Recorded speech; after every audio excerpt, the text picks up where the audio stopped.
Başkent Enduro Motosiklet kanalından hepinize merhaba. Şu anda konuğumuz NC750X 2021 model, yani yeni kasa Euro 5 uyumlu olan manuel olan versiyonu. Bunun bir de DCT versiyonu var. Türkiye'ye gelirken 4 rengi geldi bu arada bu motorun. Mavi, beyaz, siyah ve kırmızı. Ben o kadar çok gel-git yaşadım ki bu mavi motorla ilgili. Hani mavi mi olsa kırmızı mı olsa, ben biraz daha kırmızıya yakın bir motosiklet kullanıcısıyım. Dolayısıyla mavi mi alsam kırmızı mı alsam hep böyle tereddütte en az 4 kez İstanbul Esengül'de demircim benim kahrımı çekti ve en sonunda mavi motora karar verdik ve motorumuz geldi. Peki başlangıcı nasıldı? Bu motora nereden geçiş yaptım? Ben daha önceleri bilenler biliyor, kanaldan veya beni tanıyanlar, kullanmış olduğum motor yine Honda'nın VFR Crossrunner 800X. Ben bu motoru 4 silindirli bir motor, çok beğenerek almıştım. 16 sübapla çalışan bir motor. 6500'den sonra, belli bir devirden sonra direkt otomatikman 16 sübap çalışmaya başlıyor. Ve dolayısıyla inanılmaz bir motor haline geliyor. Konforu, gidişi, yol tutuşu tam bir touring diyebilirim o motora. Bu motora ön yargılıydım açıkçası. Yani NC ben çok seven bir insan değilim. Önceki kasalardan bahsediyorum. Hani keyif almayacağımı düşünerek aldığım bir motor. Fakat motor geldi. İlk başlarda yine ön yargılı. Sonra ilk rodaja sevgili Haluk Çakır, Haluk Gümüşkaya onlarla birlikte Kemaliye tarafına doğru bir tur düzenlemişlerdi. Beni de aradılar, sağ olsunlar, katılır mısın? Ben rodajdayım. Rodajı burada yaparız, sen gel yeter ki dediler. Dolayısıyla birlikte seyahate çıktık. Sivas üzerinden. Bu motor rodajı Kemaliye taş yolda en az 3 kez girip çıkarak yaptı. O yolda ve devamında motordan ben ciddi boyutta keyif almaya başladım. Çünkü beklenen NC'nin üstünde bir motor. Sele konforu öncekine göre biraz daha iyileştirilmişti. Ancak yine de olumsuz noktaları vardı. Ben bunu Güneydoğu seyahatinde İskenderun civarında bu konfor seleyi direkt kaplatarak bunu gerçekleştirdik ve gayet de başarılı oldu. İnanılmaz bir konfor sağladı. Hani böyle neredeyse bir depo zaten 350 kilometre falan götürüyor. 350 kilometreyi hiç aralıksız durmadan, rahatsız olmadan sürüş yapabiliyorsunuz. Bu büyük bir artıydı. Ben tabii donanımlardan da bahsedeceğim. Hani neler yaptırdım. İşte konfor sele bunlardan bir tanesiydi. Ama en önemli ayrıntı, alırken ilk aldığımda ne yaptırdım? Onu da bir hemen değineyim. Ondan sonra devam edelim sohbetimize. Orta sehpa. Çünkü zincir yağladığımız için orta sehpa çok önemliydi. Bunu GP'den almadım. Honda'nın kendi orijinalini aldım ki daha ergonomik ve daha kolay olabiliyor. Kilosu zaten çok yüksek değil. 214 civarında bir kilosu var motorun. Özellikle şunu belirtmiştim. Lastik benim için çok önemli her motorda. Yol tutuşu çok önemliydi ki 2 tane farklı lastikle geliyor. Geneli Dunlop lastiklerle geliyor. Metzeler çok nadiren çıktığını ben videolarda görünce ısrar ettim.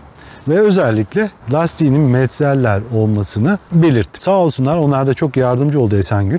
Elcik korumaları taktırdım. Camı orijinaldi ama kısaydı. Cam yetersiz kaldığı için yine GP'nin bir tur camını taktırdım. Koruma demiri. Yine bu GP'nin güzel, başarılı bir koruma demiri. Bunu yaptırdım ve yan tank pedleri. Bunları taktırdıktan sonra tabii motordan keyif almaya başladıkça aksesuar ve devamını yaptırmak istiyorsunuz. İşte telefonluk, çanta çok önemliydi. Aslında bir tane bagajı var. Önceki NC'lere göre hacmi biraz daha genişletilmiş, litre bazında belki yarım litre veya 1 litreye yakın bir genişlik olduğu için full face kask tam anlamıyla oturuyor bu bagaja, ön bagaja.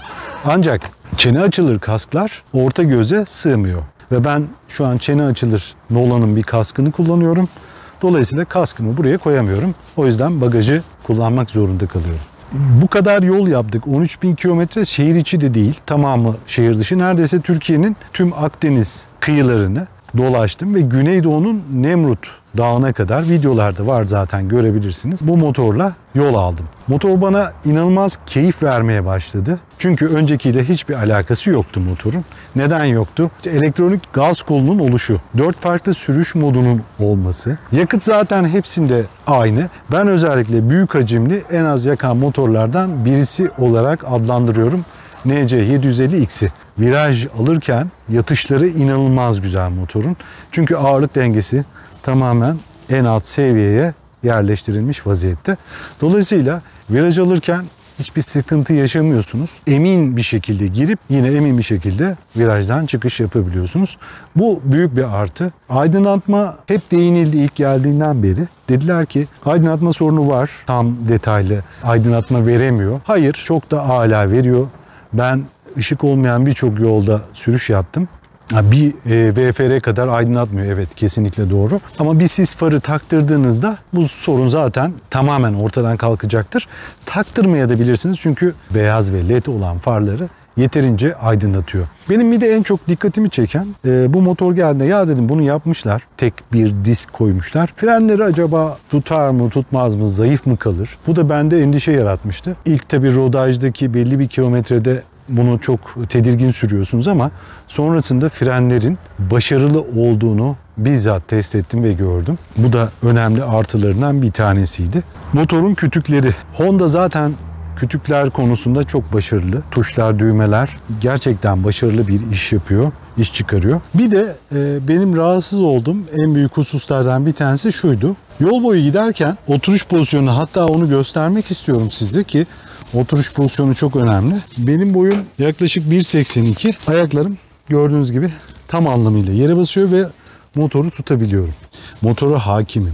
Ne kadar yüklü olursa olsun. Dirsek pozisyonlarında bir sıkıntı yaşadım. Tam böyle gergin oluyordu. Şu kırıklık, hafif bir kırılma olması lazım ki yolda kolunuz yorulmasın.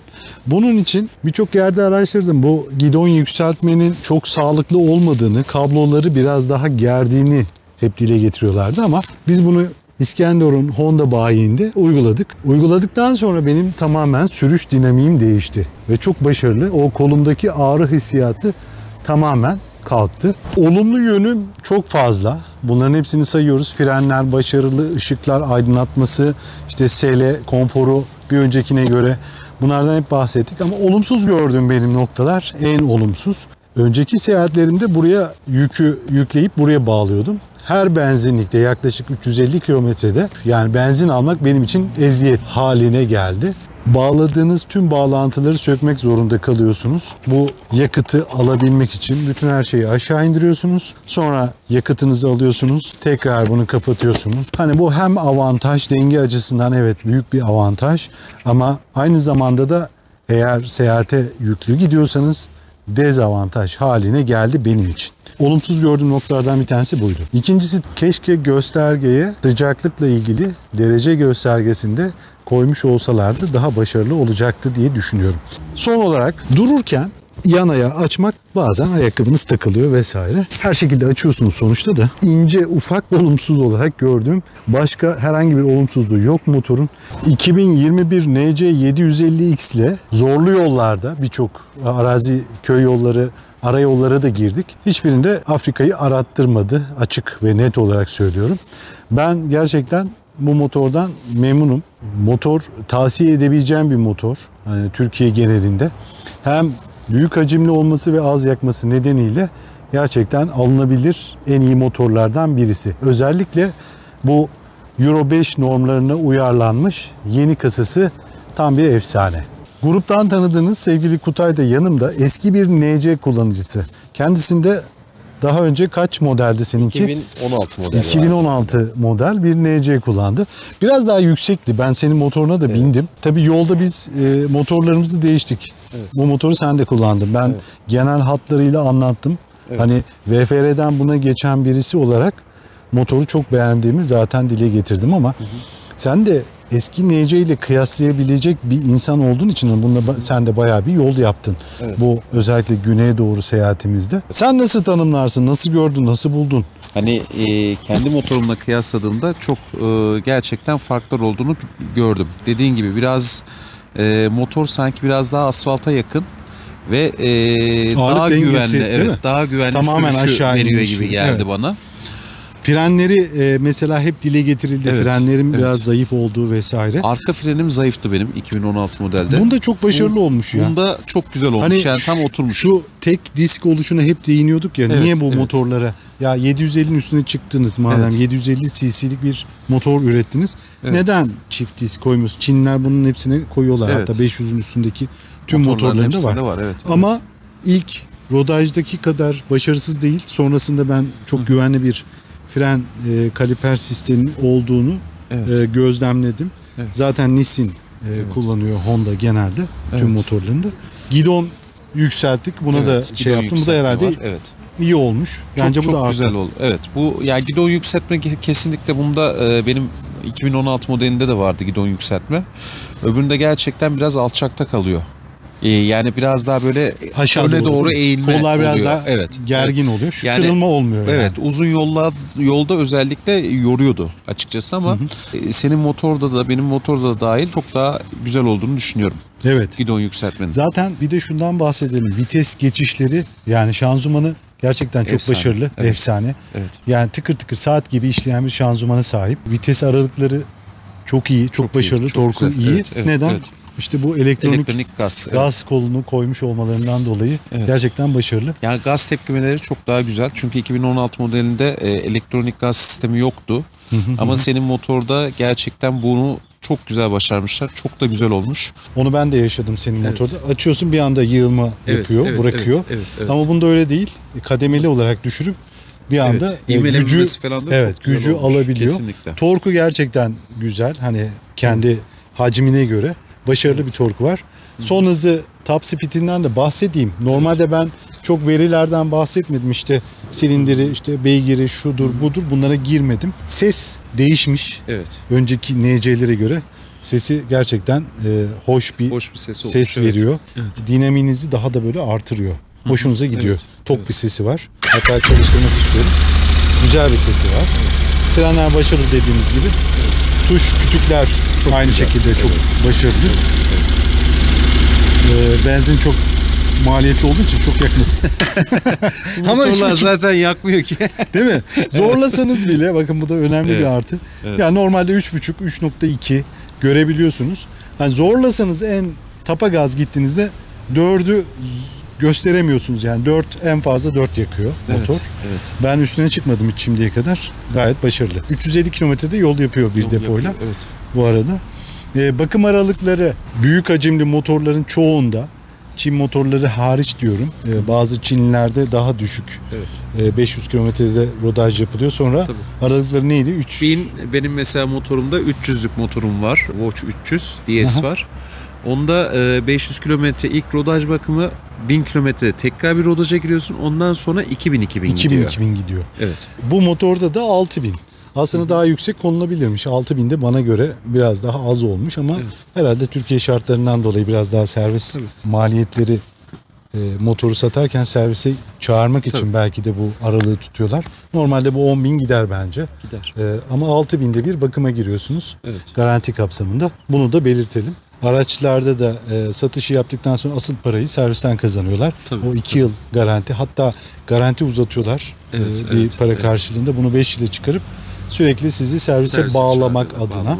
Evet. Tabii ki biz de servise gitme taraftarıyız. Doğru bir iş yapılıyor Evet, çünkü. evet, kesinlikle. Doğru ürünler kullanılıyor ama 6000'de bir girmek de bizim gibi seyahat eden insanlarda biraz sıkıntı yaratabiliyor. Sevgili dostlar, motorumuz böyle. Sahip olduğum 2 yıldır bindiğim motor. Gerçekten ön yargıyla başlayıp sonradan çok keyif aldığım NC 750X genel hatlarıyla böyle. Aksesuar namına da pek bir şey kalmadı. Bir tek sisler kaldı.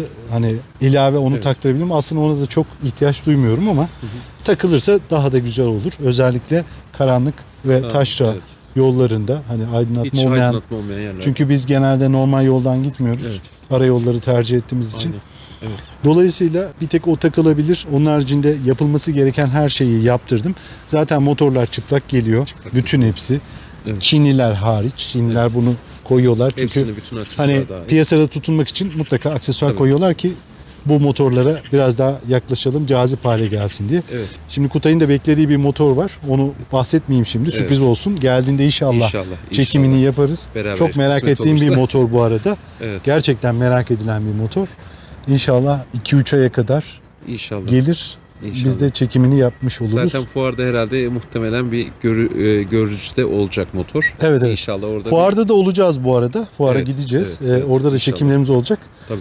Belki sürpriz yapar. Yeni motorla, motorlarla gitmiş oluruz. İnşallah. Şimdilik bu kadar. Bizi takip etmeyi unutmayın. Abone olmadıysanız, abone değilseniz de mutlaka abone olun. Videolarımızdan da haberdar olmak için çanı açın. Görüşmek dileğiyle. Hoşça kalın. Hoşçakalın.